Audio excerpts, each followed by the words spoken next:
This is our favorite things service. This is the Sunday where we share what brings us joy outside of this church. Please come up here and share your favorite thing. Oh, yeah, I was going to say, you're going to make me go first? Kathy's coming.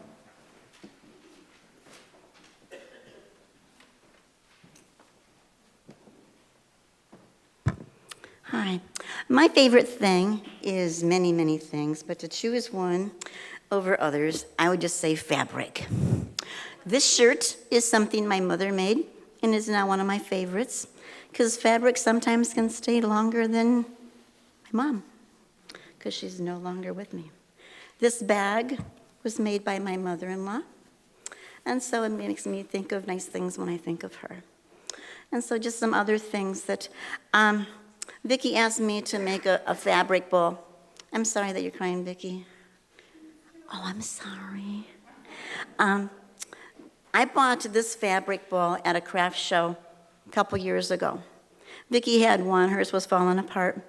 And so she asked me to make another one. So what I did is I tore this apart because I couldn't find a pattern I liked.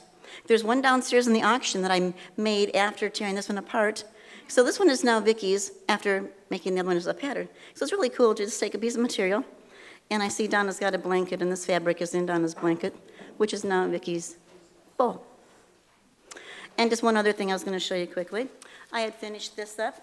This will be hanging on the back wall of the, so this is for Reverend John. And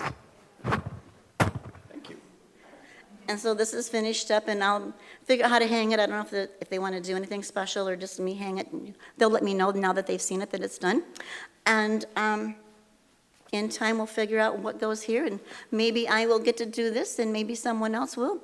But my mom had a big hand in making the quilts on the back wall, and it makes me feel honored that I was able to do this one.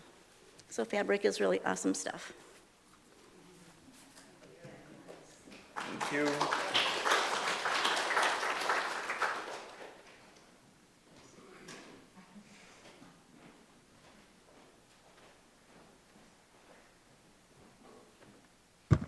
I also have fabric.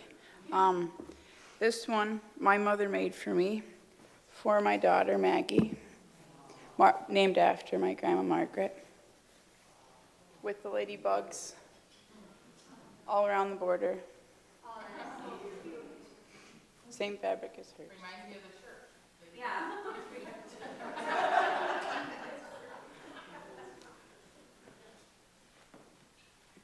This one is my favorite also because my grandma, Essex, made this for Tommy, my oldest son. Not oldest son, only son. But I got it as a baby shower gift that I didn't know I was getting, and my mom gave it to me before the shower, and she made it, and it's very special. She couldn't sign it, so the back material just says, "I love Grandma."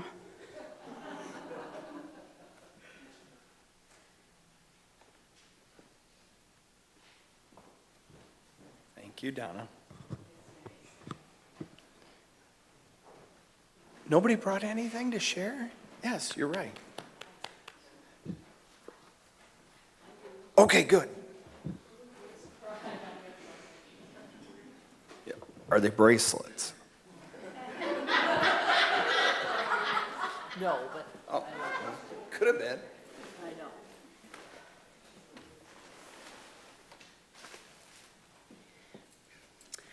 This is Shakespeare, as you probably know, and this particular bust means a lot to me because it was given to me by my students the very first year that I was a teacher, just a couple of years ago, in 1970. And yeah, and this, it still looks pretty good, and you can't believe where this has been. And that's, I think, what made it really special. It started as a prank, I don't know, maybe 10 years after I had it. I kept it in my classroom.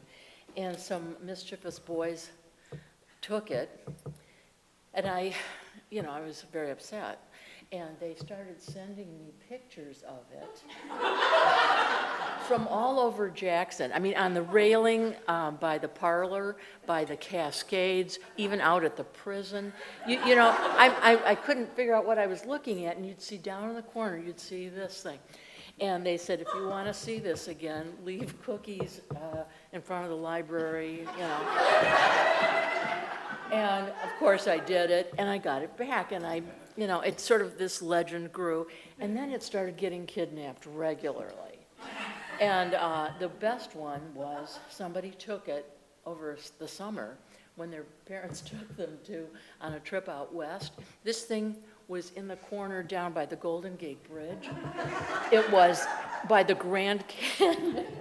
And they were mailed to me, and then I saw one with him strapped into a seat in the car with sunglasses on. And so it represents a lot, and honestly, I cannot believe, can you, that it still looks pretty good? And so that's the story. Is there a second item? No. Okay. I didn't want to rush you.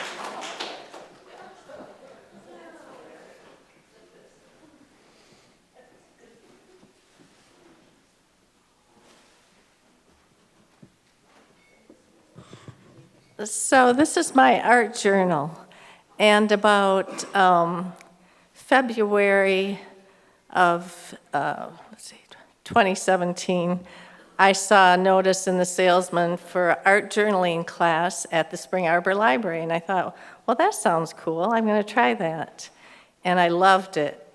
We learned multimedia. Had a really good teacher. She taught us a lot about painting and using fabric and colors, and art journaling is you're kind of forced to think about different things and then create something about them. So I'll show you, and the great thing is it's all in this book.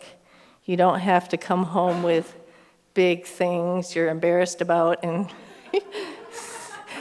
no one wants them on their wall, right? So anyway, this has been really fun. I'll show you a couple.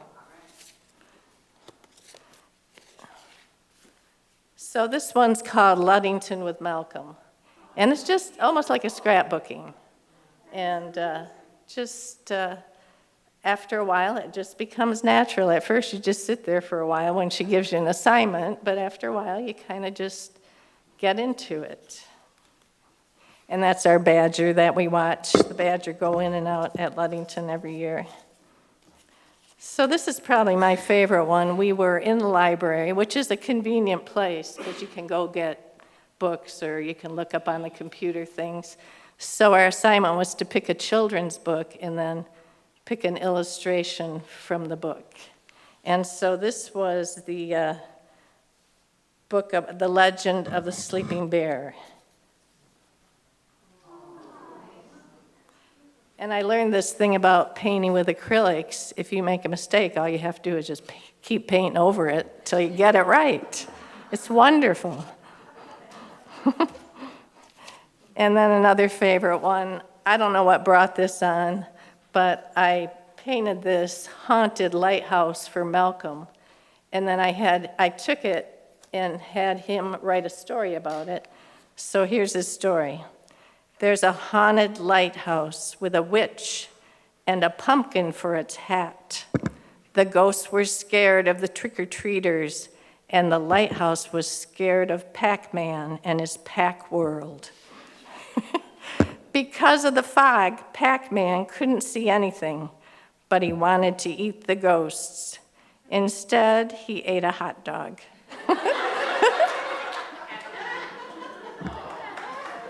So I'd recommend this class to anybody. It was really, I called it art therapy, actually.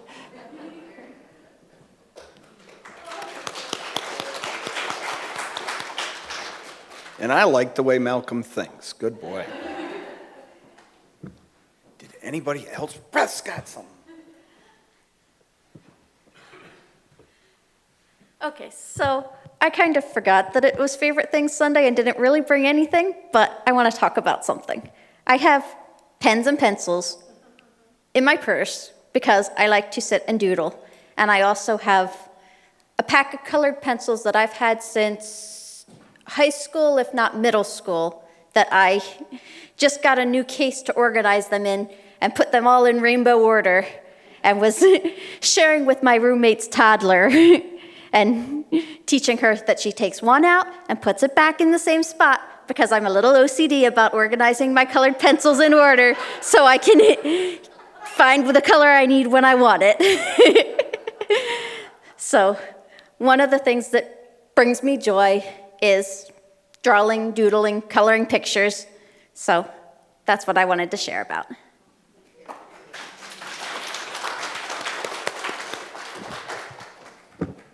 And Beth gets a short reprieve. She's going to bring a doodle in to show us, right?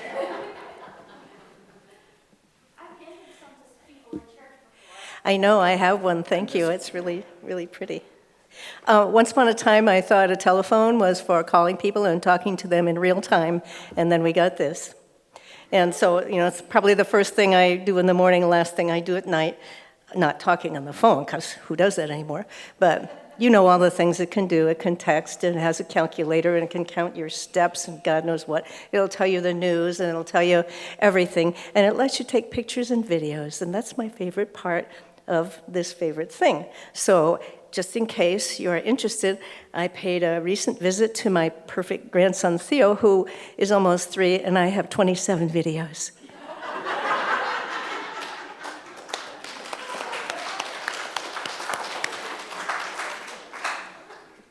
Liz is bringing something.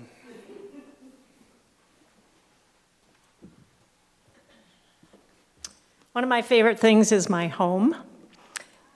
And this is a picture of my home when it was owned by my great-great-aunt and uncle. In 1903, they moved there in 1901, and it is a centennial farm as a result of that. This being 1919 and having been in the family all of those years.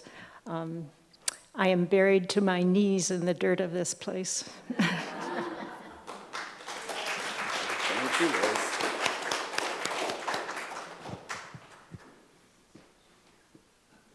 Yay, Robin's got something.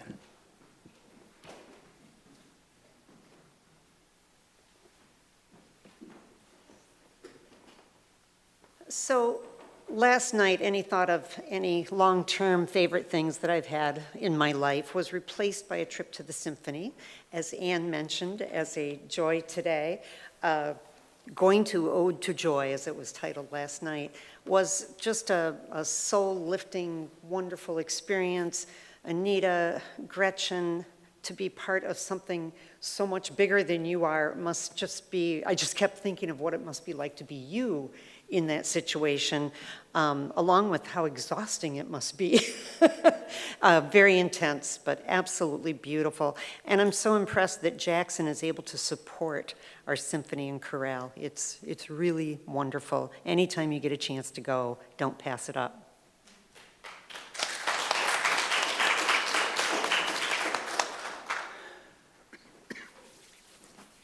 Fred's coming.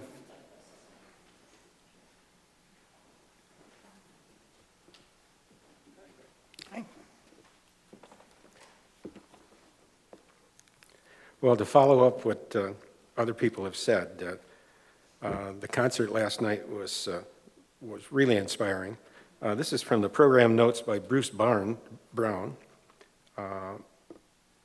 Leonard Bernstein's great humanitarianism was shown last night in the 5th and final concert of the JSO season, celebrating Bernstein's 100th birthday. He loved people, all people. His daughter once said, creating beauty and by sharing it with as many people as possible, artists had the power to tip the earthly balance in favor of brotherhood and peace. Well, Bernstein originally had planned to write a new musical, but that project fell through, and he fell into a funk, describing himself as a composer without a project. Then he remembered a letter he had received from the Dean of the Cathedral of Chichester in Sussex, England. It said, paraphrasing it, "Wondered if you would be willing to write something for us." I know how enormously busy you are, but it would be an honor and grateful if you did that. Also, we'd be very delighted if there was just a little hint of West Side Story in it. So last night,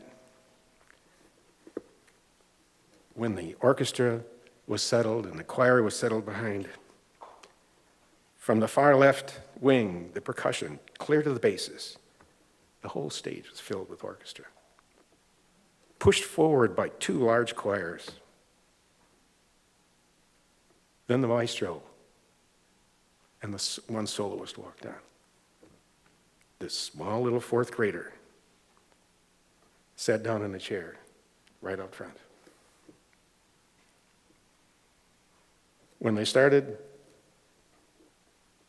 it was designed to be a triumphal first movement based on Psalm 100, make a joyful noise unto the Lord. In the second movement, Mason Valdivia, the little fourth grader, the male soloist, stood up and alone and with the sopranos, sang a beautiful, beautiful Psalm 23, the Lord is my shepherd, in Hebrew. Bernstein insisted that the text be in Hebrew. It was as if, based on the Psalm of David, it was as if David, the boy, was singing it himself. So it was a wonderful concert, and it was a joy to have listened to it. Thank you, Fred.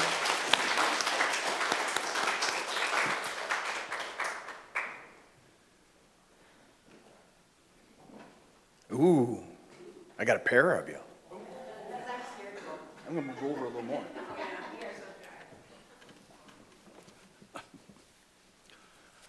Good morning. I'm Mike Timms. Pam Anderson. This is a very small part of Lake Columbia, only as it represents all the water that we enjoy for recreation, the water that gives life, the water that brings peace. I also I just got a favorite memory back today. When Anita, when you played favorite things, it brought back the most wonderful memory. I grew up in a very tumultuous home, but my mother was like the angel, the center of my life. And every day after dinner, we'd do dishes, and she would sing, she would wash, and I would dry, and she would sing the song. So pretty soon I knew all the verses, and we would sing that song together. So it just brought back this wonderful memory. Thank you. Thank you.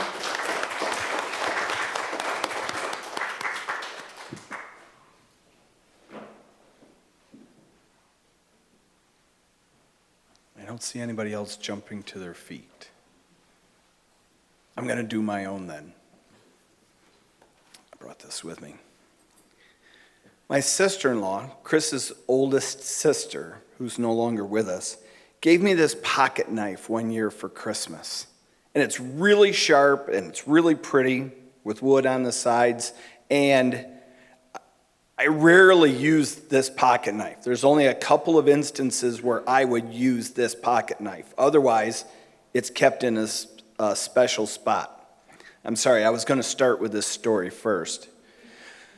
I saw a movie one time where the dad character in the movie had one shelf in the dining room china cabinet for his special things that were too valuable or too precious to him to ever use in regular rotation. And when he would get a gift, if it qualified in his mind, boom, it went on the treasure shelf in the china cabinet, and he never touched it. This pocket knife, if it weren't so good at taking the insulation off of wire, I would never use it for anything else. But it's really sharp and it does a great job, and that's practically the only assignment that I give this pocket knife. I also got this wristwatch from Chris's younger sister. I forgot to say, in our house, this pocket knife's name is Aunt Kathy's knife. So if I need it for something in Mike's hand, go get Aunt Kathy's knife for me, please. I'm positive this is the first time in decades that this nice knife has ever left our property. I started to talk about my wristwatch. Chris's younger sister gave me this wristwatch on a different Christmas, and because I like this watch, it's clearly the nicest watch I own. I only wear it for special occasions or events, and church qualifies for one of those. This is very rare that I wear this watch because I'm afraid of breaking it. Where did I put it? There it is. Now, Chris doesn't get special things. She doesn't understand, and she's a little annoyed with me on this one. Chris gave me this one year for Christmas, the third different Christmas. From your distance, it just looks like a metal snowflake. Yeah. It's actually a multi-purpose tool. There's a couple different Phillips screw heads. There's a regular screw head here. I've got 3 sizes of Allen wrench. Each one of the holes is a different size hex head, so you can tighten or loosen nuts or bolts. There's a beer bottle opener. But I like it too much. She's annoyed with me because I won't use it. This metal snowflake is on permanent assignment to the back of our couch, right where I can reach it while I'm watching television. I get it down and I fidget with it. While watching TV, it's never turned a screw or a nut or anything. And when I'm done, I put it back. This is too special to me to ever use. She's mad at me. She thinks I don't like it because I haven't put it into regular use. She just doesn't get favorite things, I guess.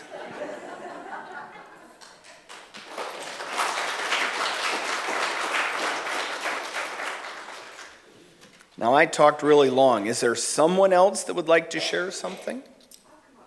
Yay! So I'm Devin. I'm Gracia's daughter. And if a, She's one of my favorite things. She's tall. And Yeah. she's taller than you. it's true. Yeah. It's also one of my favorite things. So one of my favorite things is poems. And I carry a lot of them around in my phone because, like, whoever said phone, that was top of my list too. But this one is by Robert Francis. So this is just one I'm going to pick. And it represents to me my relationship with my mother and the wonderful things that she has taught me. So she's also one of my favorite things. So this is Robert Francis. It's called Summons. Keep me from going to sleep too soon, or if I go to sleep too soon, come wake me up. Come any hour of night. Come whistling up the road, stomp on the porch, bang on the door. Make me get out of bed, and come and let you in and light a light. Tell me the northern lights are on, and make me look, or tell me clouds are doing something to the moon they never did before, and show me. See that I see. Talk to me till I'm half as wide awake as you are, and start to dress, wondering why I ever went to bed at all. Tell me the walking is superb. Not only tell me, but persuade me. You know, I'm not too hard persuaded.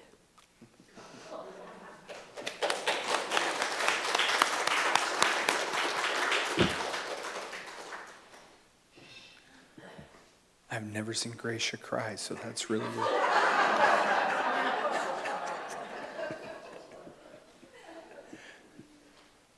Thank you for everything that has been shared, but we've got plenty of time. Has somebody got something else they'd like to share?